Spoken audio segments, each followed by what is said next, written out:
Welcome to the channel. My name is Coach and I'm your go-to source for everything relating to TNA. If you saw my announcement or my previous video, you'd know that I'm a bit sick, just some change of season stuff. So it's just going to be a short video today, just quickly going over TNA and what happened, not my usual review. We'll be back to normal next week. But yeah, I don't run from the grind. As you guys know, I'm always here, even though the videos are a bit late. But let's get into what happened. The show opened with Alicia Edwards and Masha Slamovich confronting each other. They broke up at Victory Road, and I've been asking for this for a long time. I've been asking for the Knockouts division to be built up, and finally, we're getting that. We've got a few new signings, and Masha Slamovich finally being a singles competitor. That's very good. She has the potential to go very far in the business, and TNA can really build this around her, because if you know anything about Masha Slamovich, she's a freaking star. But yeah, then Tasha Steelz comes out to attack her from behind. Tasha Steelz is now part of the system, and I really like that. I like this whole new rebrand of the system being America's team. Tasha Steelz fits in perfectly. She deserves a bit of a bigger spotlight. This is going to be good for her career. Jordynne Grace comes out to save her, and then you have the system and the Hardys all coming out to face each other, and it's announced Masha Slamovich and the Hardys facing Tasha Steelz and the system in tonight's main event. And also, it's announced that Jordynne Grace and a mystery opponent from NXT, a mystery partner from NXT, will be facing Wendy Chu and Rosemary next week. Skip like 10 seconds forward if you don't want to be spoiled about who that is. So 1, 2, 3, it is Soruka. Soruka is her mystery partner, so that's something I'm very excited about. But yeah, if you're back, you're back. It's revealed. Now let's move on to what happens next. First Class defeats this jobber team. They've been on Explosion a bit apparently, but I don't watch Explosion, so I don't know. They're just a jobber team to me. But Top Dollar and Casey Navarro, they win. I really like this team. I think they're really cool. They have this kind of vibe around them, this hit row vibe, obviously. But I think they can be a good addition to the tag team division, which right now it's kind of dead again. It seemed like they were building it up, but they're just rehashing the same matches over and over again. I don't like that. We also go backstage where Speedball Mike Bailey is celebrating winning back the X Division Championship. Horrible decision. Why did you put it on Zachary Wentz if he was just gonna lose it in 2 weeks? Yeah, sure, you had it on an NXT pay-per-view, the X Division Championship, but man, it must feel bad for Zachary Wentz just getting that belt and then losing it immediately. Speedball doesn't need it, right? He already lost it. It didn't do anything. That title change didn't do anything. I hate that decision. And then we get Matt Cardona versus Rhino, and the match ends in disqualification. I really like seeing Rhino. He's one of my favorites all time. He's really cool. It's always cool seeing him, but man, they misuse him immensely. Because what was this match? You didn't even have to need this match. It could have been a promo.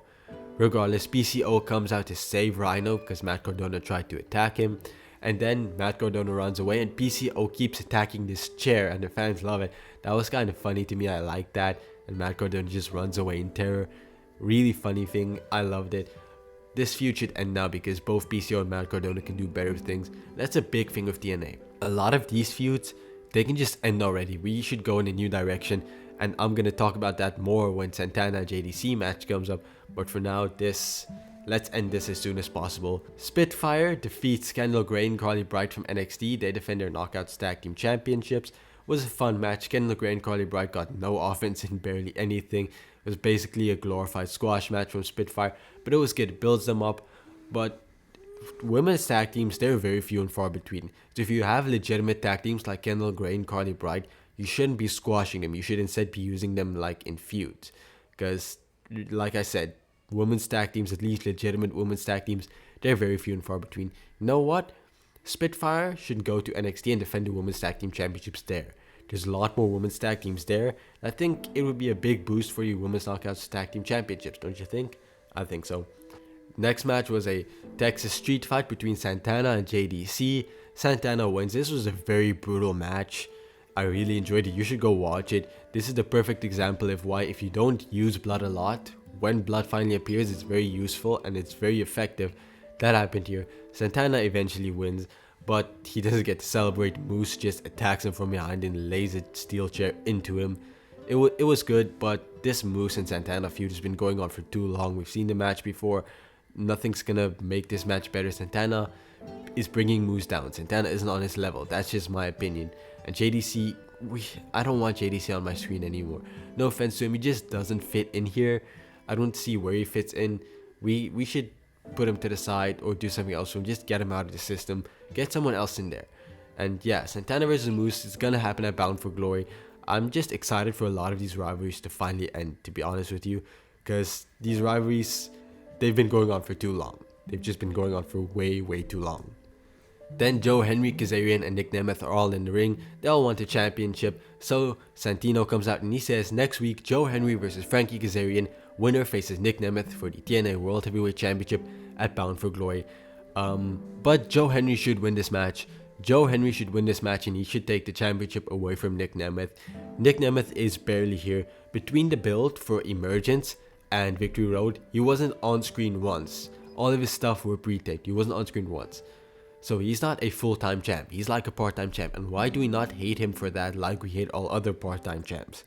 The title should be on Joe Hendry. They should do that now, capture on this momentum, keep that momentum going because we don't know how long it's going to go. We all hope Joe Hendry's going to have a long and successful career, but we don't know that. So we need to capitalize on that now. Put the championship on him, have him go to NXT with the TNA Championship, have him win matches there. It could really boost this promotion so much.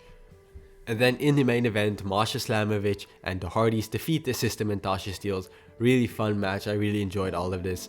Not much to say. It was just your typical match. They always end TNA episodes with like these big matches, usually with a bunch of people. And it was just one of those fun typical matches. I really enjoyed it. Go watch it. It was fun. Lots of appearances from other stars. I really enjoyed it, but there's not much meat to the bone. Now, as I do on the end of each of these videos, I give the show a rating, and tonight's episode was a 7 out of 10. Was good, had some good stuff, but a lot of decisions I don't like Cardona, Rhino, Speedball, right? A lot. There's just a lot, and TNA is slowly improving on stuff, and I understand they have to improve on these stuff one at a time. So I'm just happy the knockouts are getting more time, and I'm also very happy that we're leading finally to Joe Hendry's TNA World Championship run. So a lot I'm excited about. Bound for Glory is going to be a big pay-per-view, but we're going to have to wait and see. If you liked the video, please leave a like and subscribe. Don't dislike the video just because I'm sick. Go check out my other content. If you like that, please leave a subscribe. I hope to see you guys soon. Enjoy your day. Much love from all around the world. See you soon.